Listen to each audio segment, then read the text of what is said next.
Hello everyone, कैसे हैं आप सभी लोग। तो आज हम लोग बात करने वाले हैं रेशियो के क्लास नंबर 3 के बारे में बात करने वाले हैं। तो जो हम लोग की यूपीएसआई यूपीपी के लिए सीरीज चल रही है 2025-26 को टारगेट करते हुए, उसमें रेशियो की ये तीसरी क्लासेज है। चलिए हम लोग आते हैं क्वेश्चन पे। क्वेश्चन क्या कह रहा है, क्वेश्चन नंबर इसमें आते हैं फर्स्ट में। क्वेश्चन में ये कह रहा है कि दो व्यक्ति ए और बी की आय 2:3 के अनुपात में है और उनका व्यय खर्च 4:7 के अनुपात में है।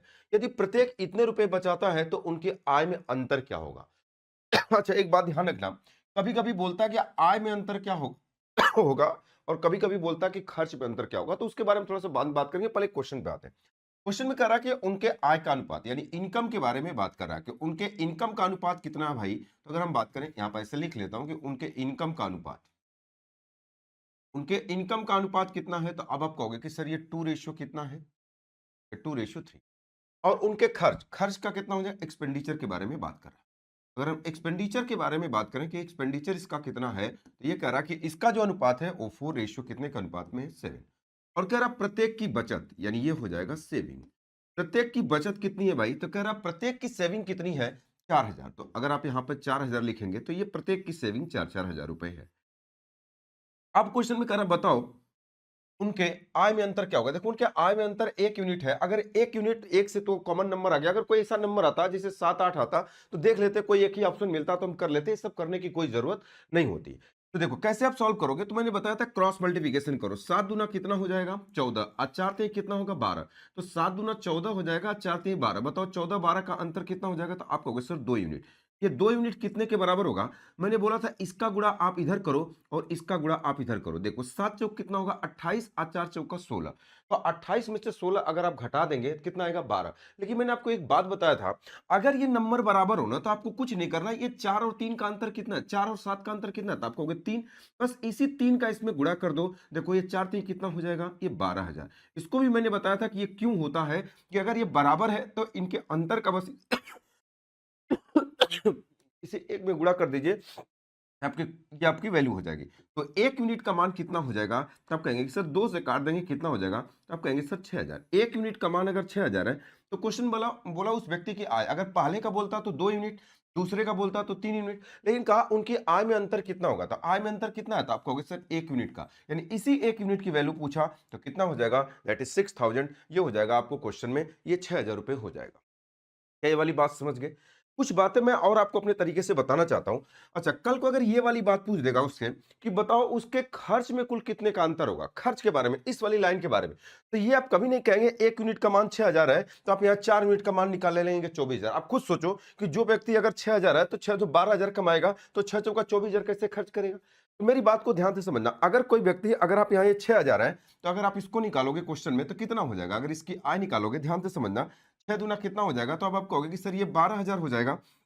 ये कितना हो जाएगा, तो आप कहोगे सर ये 18,000। मतलब इसकी इनकम 12,000, ये 18,000। कभी खर्च पूछेगा तो आप ये नहीं कहोगे कि 4 यूनिट का मान लिख देंगे, 6 चौका 24 और 7 छक 42। अब खुद सोचो, कोई व्यक्ति अगर 12,000 रुपए कमाता है तो वहां पर 24,000 रुपए कैसे खर्च करेगा। तो ध्यान से समझना कि जब कोई व्यक्ति 12,000 रुपए कमाता है और 4,000 रुपए बचाता है तो खर्च कितना करेगा। तो आप कहोगे सर 12,000 में से 4,000 घटा देंगे, तो बताओ उसका एक्सपेंडिचर के बारे में अगर हम बात करें तो एक्सपेंडिचर क्या होगा। मैं क्या बात बताना चाह रहा हूं, पहले थोड़ा ध्यान से समझना। अगर एक्सपेंडिचर के बारे में बात करेंगे तो बताओ 12,000 में से 4,000 घटा देंगे तो बताओ इसका कितना हो जाएगा। तो पहले वाले का 8,000 आ जाएगा, दूसरा वाला 18,000 है, 4,000 घटा देंगे तो कितना हो जाएगा। तो आप कहेंगे सर 14,000। मतलब इनका एक्सपेंडिचर, इनका खर्च ये हो जाएगा। क्या वाली बात समझ गए।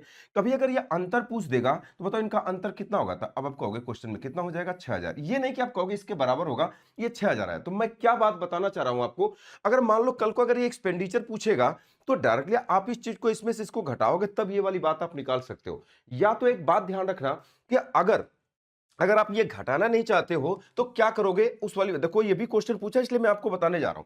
बस आपको ध्यान किस बात का देना है वो वाली बात मैं आपको बताने जा रहा हूं। देखो हमसे क्या पूछा था, आय के बारे में। तो जिसके बारे में पूछा ना उसको हम कहां पे रखेंगे, टॉप पे। तो ऊपर क्या रखा, इनकम। जिसको टॉप पे रखेंगे उसी का मान आएगा। मैं क्या बताना चाह रहा हूं, अगर इस बार मान लो अगर हमसे यहां आय ना पूछ करके क्या पूछ दे तो आप कहोगे सर एक्सपेंडिचर पूछ दे।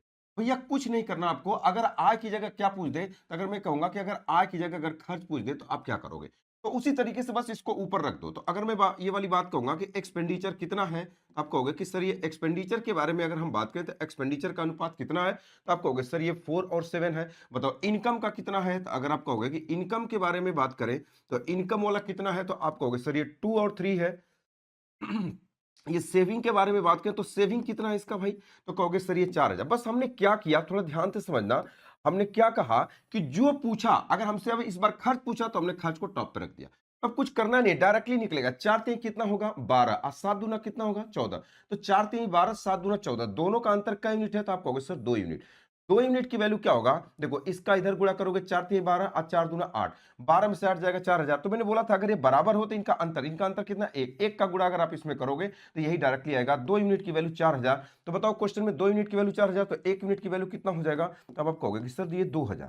तो बताओ ये 4 यूनिट की वैल्यू कितना हो जाएगा, तो 4 दूना कितना हो जाएगा, ये 8,000 और 7 दूना कितना हो जाएगा, तो अब आप कहोगे सर ये 14,000। मतलब मैं क्या बताना चाह रहा हूं कि जिसको निकालना है ना उसको टॉप पे रखो। अगर एक्सपेंडिचर निकालना है तो एक्सपेंडिचर को टॉप पे रखो, उसका रेशियो टॉप पे रखोगे तो उसी की वैल्यू आएगी। जिसको टॉप पे रखोगे उसी की वैल्यू आएगी, मैं ये बताना चाह रहा हूं। तब आपको देखो ये 12,000 में से 4,000 घटाओगे तो 8,000, 18,000 में से 4,000 घटाओगे तो 14,000 आएगा। तो यहां घटाना पड़ेगा, लेकिन यहां पे घटाना नहीं पड़ेगा। थोड़ा सा ध्यान रखेंगे तो आप 5 से 7 सेकंड टाइम बचा सकते हैं, क्योंकि देखिए आज के समय में एग्जाम में टाइम का खेल होता है। मैंने बता दिया कि क्वेश्चन में कभी भी अगर ये आय की जगह अगर खर्च पूछेगा तो जो पूछेगा ना उसी को टॉप पे रखेंगे। अब ये नहीं कि बाद में करके ऐसे घटा रहे होंगे। अच्छा, बाद में पता नहीं कि हमारे दिमाग में वाली बात क्लिक करेगी कि नहीं क्लिक करेगी, हो सकता है कि यही आया और डायरेक्टली हमारा ऑप्शन जब मैच करता है तो हम तुरंत उसमें आगे बढ़ जाते हैं। बात समझ गए?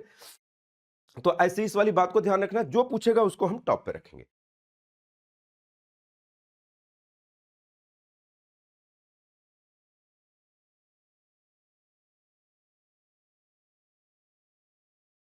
नेक्स्ट क्वेश्चन सेम है, करण। निखिल और रितु की आय इतने के अनुपात में है, वे इतने के अनुपात में खर्च करते हैं और 4:5 के अनुपात में बचत करते हैं। यदि निखिल और रितु दोनों की कुल मिलाकर मासिक बचत 10,000 रुपए हो तो प्रत्येक की मासिक आय क्या होगा। देखो यही वाली बात आपको ध्यान से समझना है। मैं यही बताना चाह रहा हूं कि यहां पर आय पूछा है तो भैया जो पूछेगा ना उसी को आप कहां पर रखोगे, टॉप पे रखोगे। अगर आय पूछेगा तो आय को, खर्च पूछेगा तो खर्च को, बचत पूछेगा तो बचत को। चलो अब इसके बारे में अगर हम बात करें तो यहां पर हम लिख लेते हैं। एक जगह हम क्या लिखेंगे, तो अब आप कहोगे सर एक जगह आप इनकम लिखो। इनकम का अनुपात इनका कितना है, तो अब आप कहोगे सर ये 2 रेशियो कितना है, तो आप कहोगे सर 1 है। अब इतने के अनुपात में खर्च करते हैं, अब इसके खर्च के बारे में बात कर रहा है तो खर्च वाला लिख लेता हूं। खर्च कितना है, तो आप कहोगे 5:3, तो यहां पर 5 लिखा और यहां पर क्या लिखा 3। अब सेविंग के बारे में बात करें, थोड़ा ध्यान से समझना कोई एक। अब यहां पर नीचे कौन सी वैल्यू लिखना, कह रहा कि यदि निखिल और ऋतु दोनों की कुल मिलाकर मासिक बचत इतना रुपए 10,000। अब यहां अनुपात में भी दिया है कि इनका ये 4:1 के अनुपात में बचत करते हैं। तो बताओ अगर ये 4 ये 10,000 है और ये 4:1 के अनुपात में बचत करते हैं तो बचत यही है, यहाँ बचत का अनुपात ही है, तो टोटल कितना है, तो आप कहेंगे 5। अब 5 यूनिट की वैल्यू अगर 10,000 है तो 1 यूनिट की वैल्यू कितना हो जाएगा 2,000।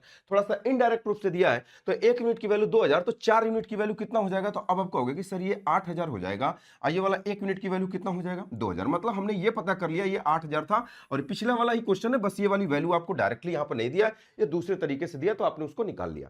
बस आप कैसे सॉल्व करोगे, यहाँ इसका 3 दूना 6 हो जाएगा। अब 5 इकाई 5, तो 6 में से 5 जाएगा तो आप कहोगे क्या यूनिट बचा, तो आप कहोगे सर 1 यूनिट हुआ। 1 यूनिट की वैल्यू कितना हो जाएगा, तो आप कहेंगे गुणा इधर करो, 8 तरीके कितना होगा 24।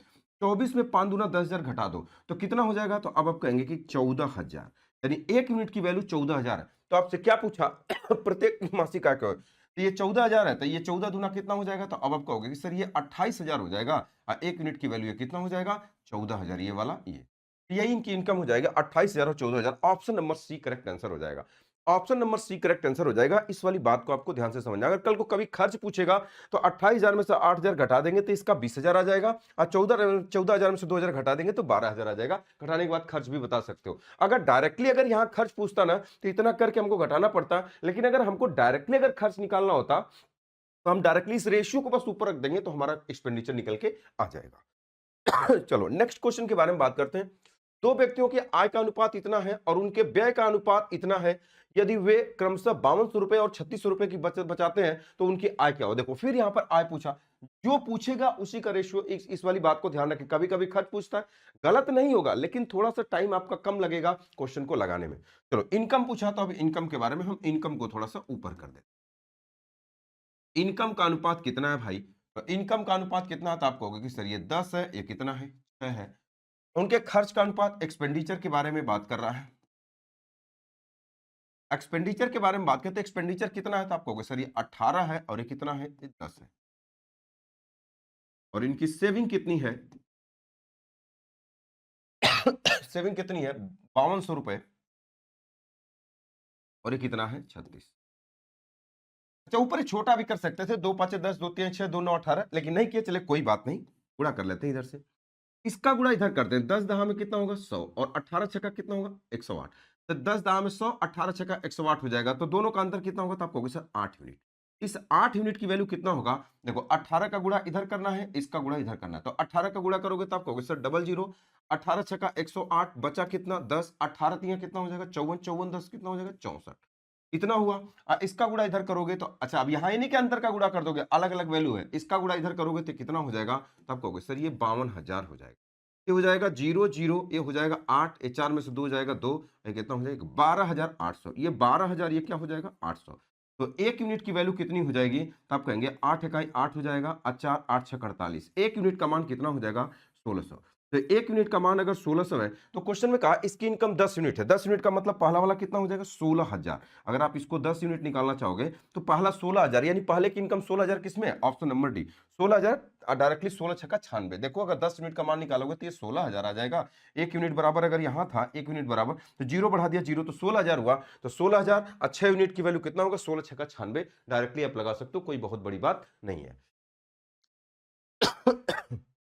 चलो अब अगले क्वेश्चन पे, क्वेश्चन कर रहा है एक व्यक्ति क्रमशः किराया, स्कूल फीस और क्वेश्चन में क्या कर रहा है? घरेलू सामान पर मासिक व्यय 3:4:6 के अनुपात में होता है। यदि प्रत्येक माह के लिए उसके द्वारा दी गई फीस 56,000 रुपए है, तो उसकी वार्षिक आय क्या? देखो यहां पर वार्षिक, यहां पर वार्षिक वाली बात क्वेश्चन में कह रहा है, पूछ रहा वार्षिक आय क्या होगी? आइए, जितना भी दिया है ना, ये मासिक की चीजें दिया हुआ है, बात समझ गए? तो क्वेश्चन में क्या कह रहा है कि 3 चीजों में खर्च दिया, कह रहा है क्रमशः एक व्यक्ति का क्रमशः किराया, किराया के बारे में बात कर रहा है, लिख लेता हूं। एक किराया है, फिर क्या? एक स्कूल फीस। ये सब एग्जाम में नहीं लिखना होता भाई, तो मैं तो आपको लिख के बता रहा हूं। स्कूल फीस और घरेलू सामान, होम वाला, घर का कुल जो सामान है, घर का जितना भी सामान खरीदना उस पर कह रहा है कि 3 रेशियो या 3 रेशियो या 4 रेशियो कितना है? 6 के अनुपात में खर्च करते हैं। कि खर्च करते हैं। यदि प्रत्येक माह के लिए उसके द्वारा दी गई फीस, प्रत्येक माह के लिए उसके द्वारा दी गई फीस इतना रुपए, किस पे कर रहा है? यदि प्रत्येक माह के लिए उसके द्वारा दी गई फीस, यानी स्कूल फीस के बारे में बात करें, इसकी जो वैल्यू है 56,000, यानी ये 4 यूनिट की वैल्यू क्वेश्चन में कितना दिया है? आप कहोगे सर ये 56,000। आपको कैसे पता? ये कह रहा है कि उसके द्वारा दी गई फीस जो है ये 56,000 है, तो फीस, स्कूल फीस इतना, तो 4 यूनिट की वैल्यू इतना है, तो एक यूनिट की वैल्यू कितना हो जाएगा? 14 चौका 56, 14,000। एक यूनिट की वैल्यू 14,000। तो क्वेश्चन में कह रहा है बताओ उस व्यक्ति की, तो बताइए उस व्यक्ति की आय क्या है? तो बताओ आय कितना होगा? तो ये 6 4 10 3 कितना हो जाएगा? 13। मान ले कि वो कुछ भी नहीं बचाता है, यानी नहीं बचाता है, यही टोटल उसकी इनकम है। 6 4 10 3 कितना हो जाएगा? 13। तो आय बराबर कितना हो जाएगा? तो आय बराबर कितना यूनिट की वैल्यू निकालना होगा? तो 6 4 10 3 13। तो एक यूनिट की वैल्यू कितनी है? तो आप कहेंगे 14,000। 14 चौका 56, एक यूनिट की वैल्यू 14,000 है। हमको निकालना कितना है? 6 4 10 3 13। लेकिन ये तो मासिक होगा, हमको क्या वार्षिक निकालना है, तो 12 का इसमें गुणा कर देंगे, तो कितना आएगा? 3 जीरो तो आएगा ही, और लास्ट में कितना आएगा? 4 और 3 और 2, 4 3 कितना होगा? 12, 2 और 2 दूना कितना होगा? 4, यानी 3 जीरो के बाद 4 है। कैलकुलेशन नहीं करना है, 3 जीरो के बाद 4 किसमें है? 3 जीरो के बाद 4 इसी में। देखो ये ऑप्शन नंबर बी, इसमें तो 8 है तो ये गलत हो जाएगा, ये 9 है तो ये गलत हो जाएगा, ये 8 है तो ये गलत हो जाएगा। देख पा रहे हैं? तो 3 जीरो के बाद 4 ऑप्शन नंबर बी में है, वही हमारे क्वेश्चन का क्या हो जाएगा? आंसर हो जाएगा। बात क्लियर है? चलो नेक्स्ट क्वेश्चन के बारे में बात करते हैं। मुकेश, योगेश और सुरेश का वेतन इतने के अनुपात में है, उनके वेतन में क्रमशः 10%, 25% और 20% की वृद्धि हुई थी, तो उनके संशोधित वेतन की कुल राशि 28,600 रुपए है। तो मुकेश का मूल वेतन क्या होगा? यानी ये कह रहा कि जो पहले इनकम थी, अब कह रहा कि 10% इसका बढ़ा दिया गया, 20-25% दूसरे का, 20% तीसरे का बढ़ा दिया गया, तो अब वाली जो इनकम का ये कह रहा संशोधन के बाद वाली कुल राशि इतना है, तो मुकेश का मूल वेतन क्या होगा? तो बाद वाला पहले अनुपात निकाल लो, आफ्टर रेशियो क्या होगा, यानी आफ्टर बाद वाला रेशियो, यानी कि जो न्यू रेशियो क्या हो जाएगा?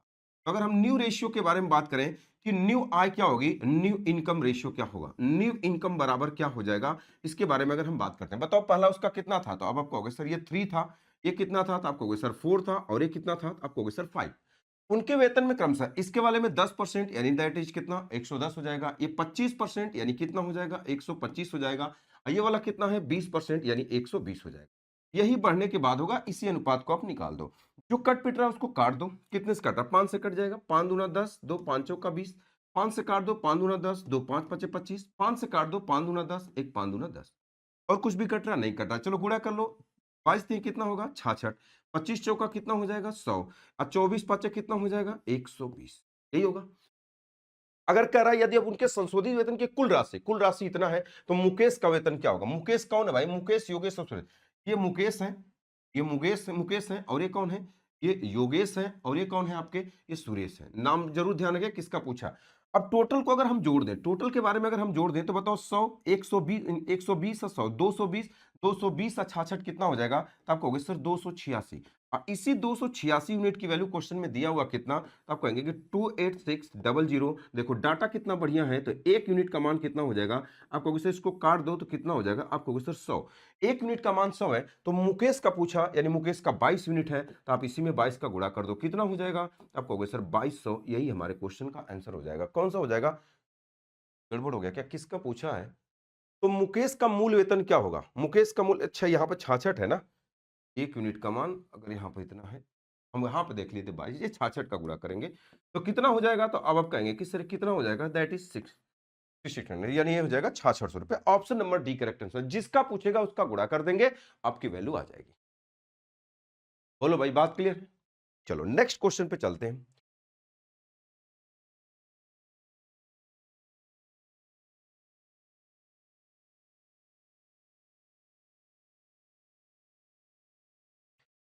अब थोड़ा सा क्वेश्चन प्रोपोर्शनल समानुपात वाला कह रहा, तीन संख्याओं का कह रहा कि 6 12 24 का प्रथम अनुपात क्या होगा? देखो चार संख्याएं होती हैं, इससे क्या होता है इसमें अनुपात में कि चार चार संख्या होता है। एक ए होता है, एक बी होता है, एक सी होता है, और ये डी। ठीक है ऐसे होता है। ये जो दो बिंदी होती है या अनुपात को दिखाता है, ये जो चार बिंदी होता है समानुपात। समानुपात का मतलब होता है बराबर। इसको हम कभी कभी बराबर भी बोलते हैं। इसको और क्या बोल सकते हो? देखो इसको आप ऐसे भी लिख सकते हो कि ए रेशियो बी को आप क्या लिख सकते हो? ए अपॉन बी। और समानुपात के इस चार बिंदी का मतलब बराबर होता है, और सी रेशियो डी का मतलब सी अपॉन क्या हो जाएगा? डी। ए भी आप इसको बोल सकते हो। या तो इसका गुणा कर देंगे तो कितना हो जाएगा? ए डी, और बराबर कितना हो जाएगा? B C. इसका मतलब अगर चार संख्याएं समानुपात में होगी ना, तो एडी, एडी का मतलब बाहर वाला गुणनफल इस अंदर वाले गुणनफल के क्या होता है? बराबर होता है। ये समानुपात का मतलब होता है।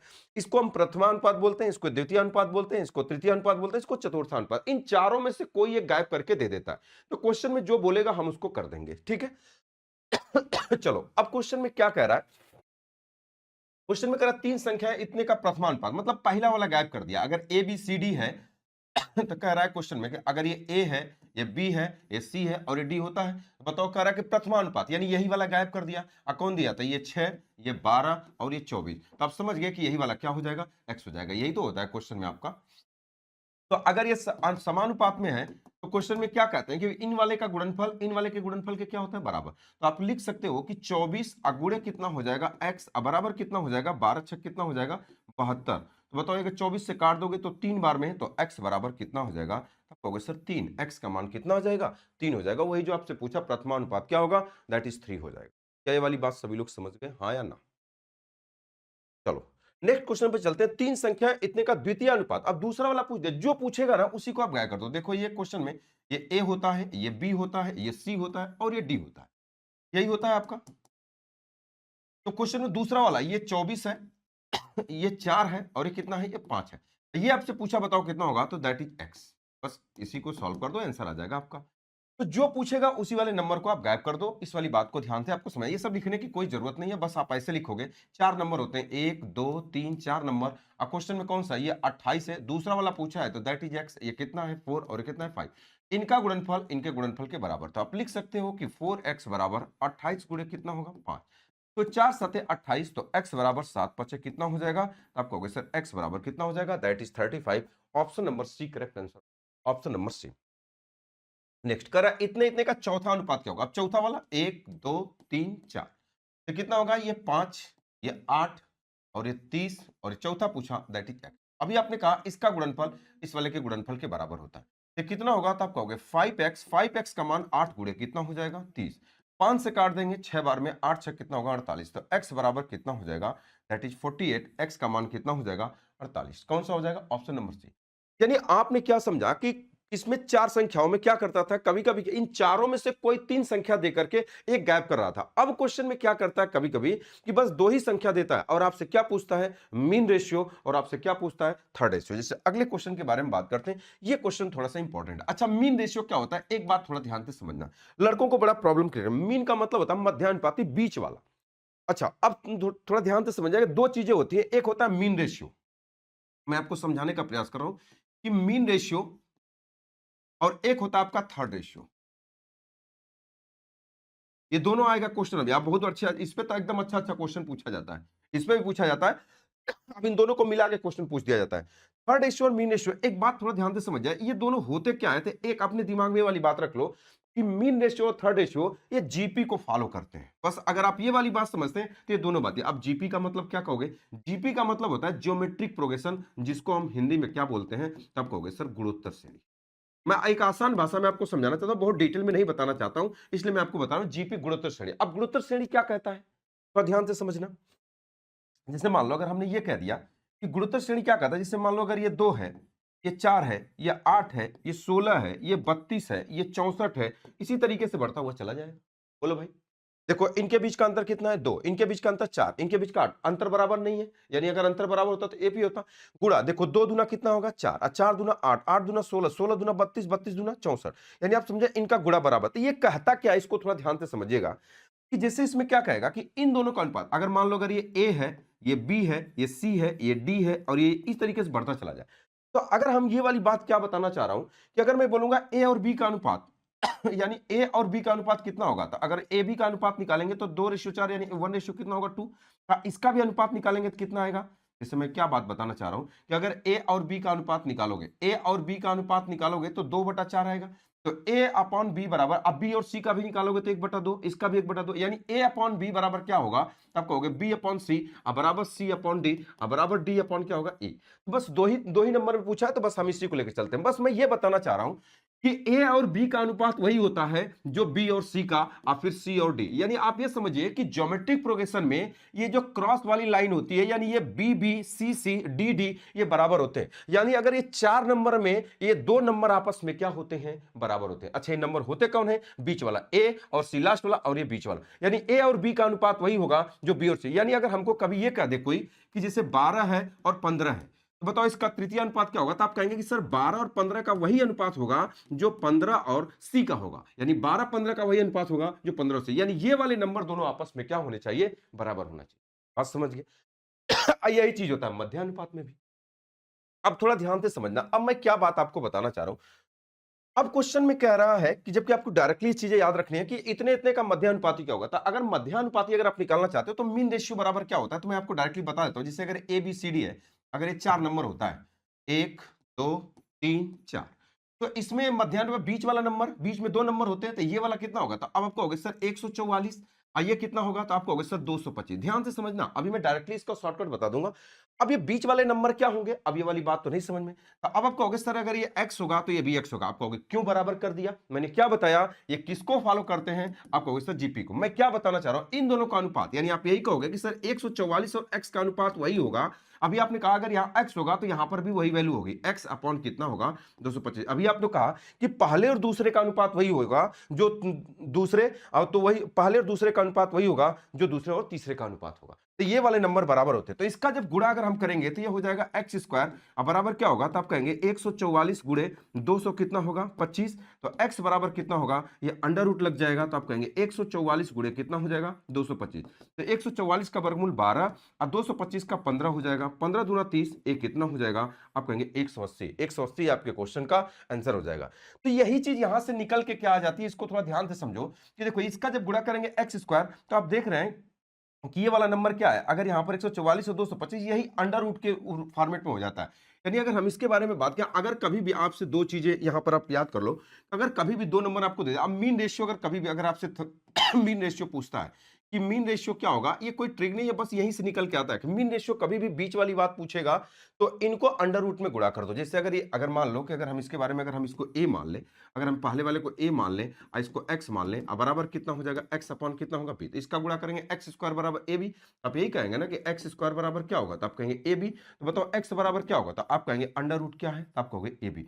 यानी आपने क्या देखा कि अंडर रूट में बस इन दोनों संख्याओं का अंडर रूट में करके गुणा कर दो, आपके क्वेश्चन का आंसर आ जाएगा। ये सब आपको करने की कोई जरूरत नहीं है। तो एक बात आपको ध्यान रखना है कि इसमें कभी भी अगर आपसे मीन रेशियो पूछेगा तो ये सब करने की कोई जरूरत नहीं है। बस अगर आपको ये चीज अगर आपको पता है तो डायरेक्टली आप लिखोगे कि मीन रेशियो बराबर क्या लिखोगे, अंडर रूट में इसका गुणा कर दो, कितना हो जाएगा 144 गुणे कितना हो जाएगा 225। 144 का मतलब 12 हो जाएगा और 225 का मतलब 15। तो डायरेक्टली गुणा कर दोगे कितना हो जाएगा 180। ये आपके क्वेश्चन का क्या हो जाएगा, ऑप्शन नंबर सी। क्या ये वाली बात समझ गए।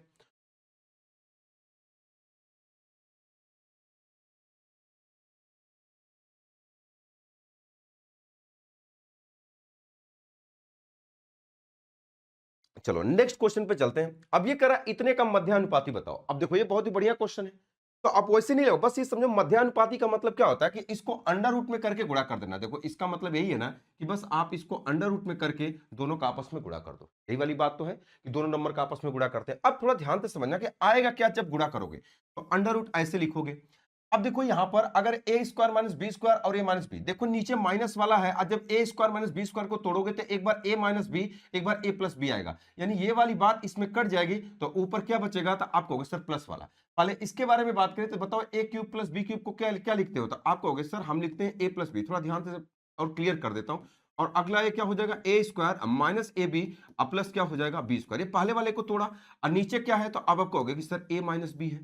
अच्छा इसको तोड़ देता हूं क्वेश्चन में, ए तो ए हो जाएगा आपका ए माइनस बी, और ये क्या हो जाएगा ए प्लस बी, और बटे में कितना हो जाएगा, तो अब आप कहोगे कि sir A square minus A B plus क्या हो जाएगा बी स्क्वायर। देखो ये वाली वैल्यू इससे कट जाएगी, ये माइनस वाली वैल्यू माइनस से कट जाएगी। देखो ए प्लस बी, ए प्लस बी, तो ए प्लस बी का होल स्क्वायर, यानी ये बाहर निकलेगा तो क्या हो जाएगा ए प्लस बी। ये बहुत ही बढ़िया क्वेश्चन था ए प्लस बी, तो कोई मतलब बहुत ज्यादा कैलकुलेशन नहीं थी, डायरेक्टली आप इस क्वेश्चन का कर सकते। इतना करने की कोई जरूरत नहीं है। अगर ये आपको अलजेब्रा में फार्मूला पता है तो तुरंत आप देख पा रहे थे ए माइनस बी वाला इसमें कट जाएगा तो यहां पर बचेगा प्लस वाला, यानी यहां पर इसके कटने के बाद क्या बचेगा, तो आप कहोगे सर प्लस वाला।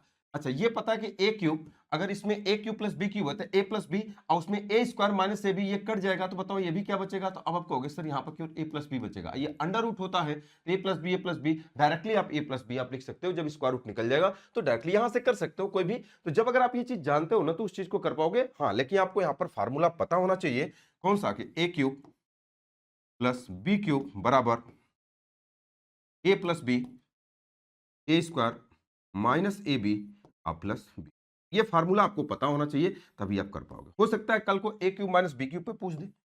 ए क्यूब माइनस बी क्यूब बराबर क्या होगा, ए माइनस बी, ये हो जाएगा A square plus A B plus क्या हो जाएगा स्क्वायर। हो सकता है आने वाले टाइम में आपसे ये वाली बातें पूछी जा सकती हैं। ए क्यूब माइनस बी क्यूब लगा दे, कोई बहुत बड़ी बात नहीं है। चलो नेक्स्ट क्वेश्चन पे आते हैं। अब देखो ये तृतीय अनुपात पूछा, तीसरा समानुपात क्या होगा। तो मैंने आपको क्या बताया कि चाहे थर्ड रेशियो हो, अच्छा मीन रेशियो हो, ये दोनों किसको फॉलो करते हैं, तो आप कहोगे जीपी को। तो अब देखो इसमें भी 2 नंबर देता है। तो अगर हम बात करें कि पहले और दूसरे का, अभी आपने ये पढ़ा कि अगर 32 और 40 का, अभी डायरेक्टली भी बता दूंगा, 32 और 40 का वही अनुपात होगा। अभी मैंने आपको ये वाली बात बताया था कि देखो अगर a अपॉन बी बराबर अगर c अपॉन डी है, लेकिन अगर जब ये मीन और थर्ड में जाते हैं तो क्या होता है, a और b का अनुपात, a और b का अनुपात वही होगा जो b और c का अनुपात होगा। तो हमसे यही तृतीय वाला पूछा है, तो a और b, a की जगह क्या रखोगे, तो आप कहोगे सर 32। अब b की जगह क्या रखोगे, तो आप कहोगे सर 40। अब बताओ यहाँ b था तो यहाँ पर भी b है, इसका मतलब यहाँ पर भी क्या होगा, तो आप कहोगे सर 40। अब बटे से इसी को सॉल्व कर दो, तो इसका गुणा इधर करो, इसका गुणा इधर, तो ये हो जाएगा 32c। 32c अब बराबर कितना होगा, तो आप कहोगे 40 गुणे कितना 40। सॉल्व कर दो इसको, 8 चौका 32 हो जाएगा, और 8 पांच कितना होगा 40। अब 4 से काट दो 10 बार में, तो बताओ c का मान कितना हो जाएगा, 10 पांच कितना हो जाएगा 50। कितना हो जाएगा 50। ये आपके क्वेश्चन का आंसर हो जाएगा, option number D correct answer हो जाएगा। क्या ये वाली बात सभी लोग समझ गए, बोलो भाई।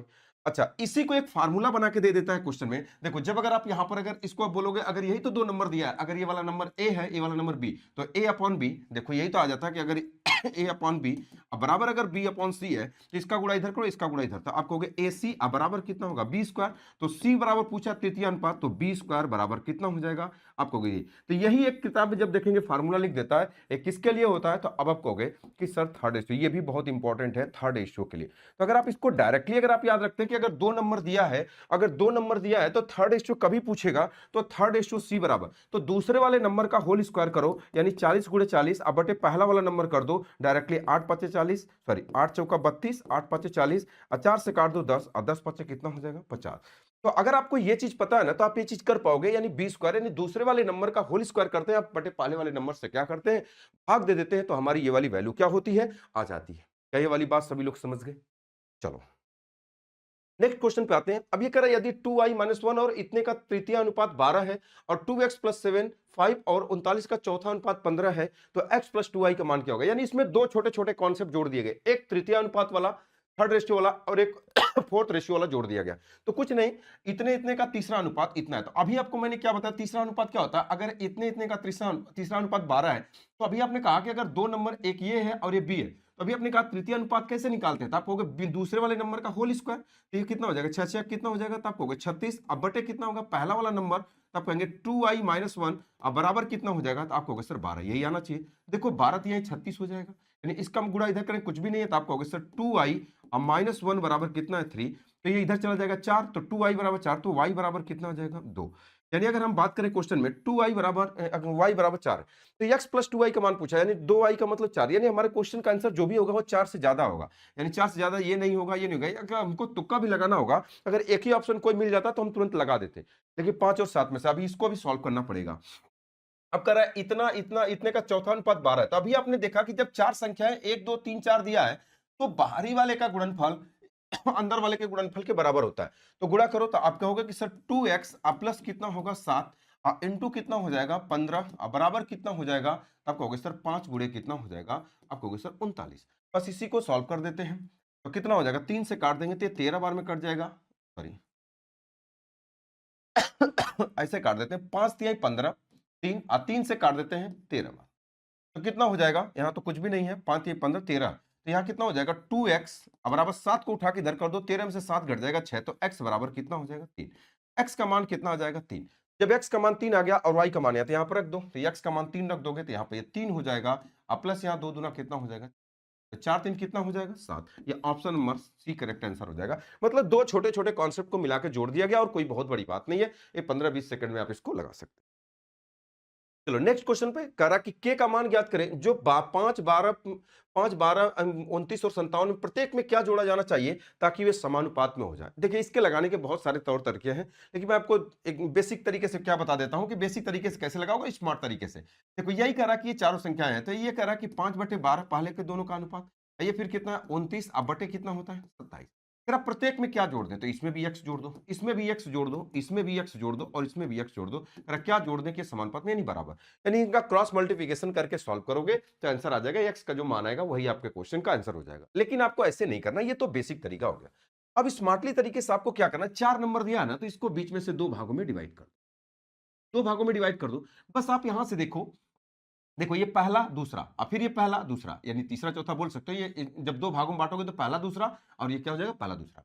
बस आपको ये देखना है कि आप प्रत्येक में क्या जोड़ दिया जाए। तो बताओ इनके बीच में सबसे पहले देखो कितने का अंतर है, आप कहोगे सर 7। इनके बीच में कितने का अंतर है, तो 29 है। अगर हम इसमें से बात करें 57, तो अगर यहाँ पर 9 10 यहाँ पर 8 हो जाएगा, यहाँ पर कितना बचेगा, 4 में से 2 जाएगा 2, यानी 28। यानी यहाँ पर 7 है, यहाँ 28 अंतर है, यानी दोनों को पहले बराबर करते, तो करना क्या होता है कि देखो या तो आप इसके पहले, अगर इसका पहला लेंगे तो इसका पहला लेना पड़ेगा, अगर इसका दूसरा तो इसका दूसरा। यानी आपको क्या समझना है यहाँ पर, क्या बात मैं बताना चाहूँ, अगर आप इससे सॉल्व करना चाहते हो तो इसको लेना, अगर आप इससे सॉल्व करना चाहते हो तो आप इसको लेना। तो किसी एक से भी सॉल्व कर सकते हो क्वेश्चन को, किसी एक को। तो बताओ अगर इसका पहला ले लोगे तो इसमें जोड़ने की बात कहा तो 5 प्लस एक्स है, अब इसका अगर ले लोगे तो 29 है, इसमें x जोड़ने की बात कर, ये कहा दोनों को बराबर करो। अब बताओ कि ये बराबर कब होगा, तो ये करा ये 7 28, तो आप कहोगे इन दोनों को बराबर तब होगा जब पहले वाले में 4 का गुणा करोगे। तो बराबर हो जाएगा। इसका मतलब अगर हम इसमें 4 का गुणा कर देंगे तो ये चीज बराबर। आप ध्यान रखना, ये पहला तो पहला, अगर 12 से भी सॉल्व करोगे, 12 लोगे तो यहाँ पे 57 लेना पड़ेगा। क्वेश्चन का आंसर सेम टू सेम वही आएगा। सॉल्व करो, 5 चौका कितना होगा, तो आप कहोगे सर 20, ये कितना होगा, तो ये हो जाएगा 4x। अब बराबर कितना होगा, 29 प्लस x। तो इसको उठा के इधर, x को उठा के इधर करो तो ये 3x हो जाएगा, और ये 20 इधर चला जाएगा तो 9 घट जाएगा। तो x बराबर कितना हो जाएगा, आप कहोगे 3 3 9, यानी कितना आ जाएगा, तो आप कहोगे सर 3। 3 आपके क्वेश्चन का आंसर हो जाएगा। और तौर तरीके हैं, लेकिन मैंने आपको इतना बता दिया कि इससे भी आप क्वेश्चन आप लगा सकते हो, कोई बहुत बड़ी बात नहीं है। चलो नेक्स्ट क्वेश्चन में उसी तरीके से इतने में से क्या घटाया जाए ताकि परिणामी संख्या अनुपातिक में हो जाए। तो कुछ नहीं, उसी तरीके से आप इसको 2 भागों में डिवाइड कर दो। अब घटाने की बात करें, अगर इसका पहला लेना तो इसका भी पहला, इसको डबल, दूसरा चाहे पहला कोई भी ले लो, कोई दिक्कत नहीं है। अगर आप पहला ले लोगे तो 10, इसका पहला ले लोगे तो कितना हो जाएगा, 14। घटाने की बात कहा तो -x, और यहां पर भी क्या हो जाएगा, -x। अब थोड़ा ध्यान से समझना, इनके बीच में कितने का अंतर है, आप कहोगे सर 8। इनके बीच में कितने का अंतर है, तो आप कहोगे सर 2 और 1 12। ये बराबर होनी चाहिए। तो बताओ 8 और 12 से कटने वाला नंबर क्या होगा, तो आप यही कहोगे सर एक काम करो, 8 24 होगा, 8 3 के 24, 12 2 24। तो इस वाले में 2 का गुणा कर दो और इस वाले में 3 का गुणा कर दो, बराबर हो जाएंगे। यानी पहले वाले में 3 का गुणा कर दो और इसमें 2 का गुणा कर दो, तो ये चीजें आपस में क्या हो जाएंगी, बराबर हो जाएंगी। बस सॉल्व कर दो, आंसर आ जाएगा। कितना हो जाएगा, तो आप कहोगे 30, अब माइनस कितना होगा 3x, अब बराबर कितना होगा 14 दूना 28, और कितना होगा माइनस कितना होगा 2x। इसको उठा के इधर करो तो ये 3x में 2x घट जाएगा, तो x अब बराबर कितना होगा, ये 28 उधर चला जाएगा तो x बराबर कितना हो जाएगा 2। तो x बराबर कितना हो जाएगा 2। Option number D correct answer हो जाएगा। Option number D correct answer हो जाएगा। ठीक है, नेक्स्ट क्वेश्चन पे चलते हैं। तो इतने क्वेश्चन थे, इतने क्वेश्चन हमने लिए थे आपको। ठीक है, इतने क्वेश्चन आपको मैंने लिए थे। अब एक पार्ट और इसमें बचा हुआ है, एज या आय वाला। तो पार्ट नंबर 4 जो है नेक्स्ट क्लास में हम लोग बात करेंगे, और ये रेशियो आपका खत्म हो जाएगा, एज वाला आपका बचा हुआ है, तो पार्ट नंबर 4 आपका कंप्लीट हो जाएगा। ठीक है, फिर नेक्स्ट वीडियो में हम आपको मिलते हैं। Okay, all the best.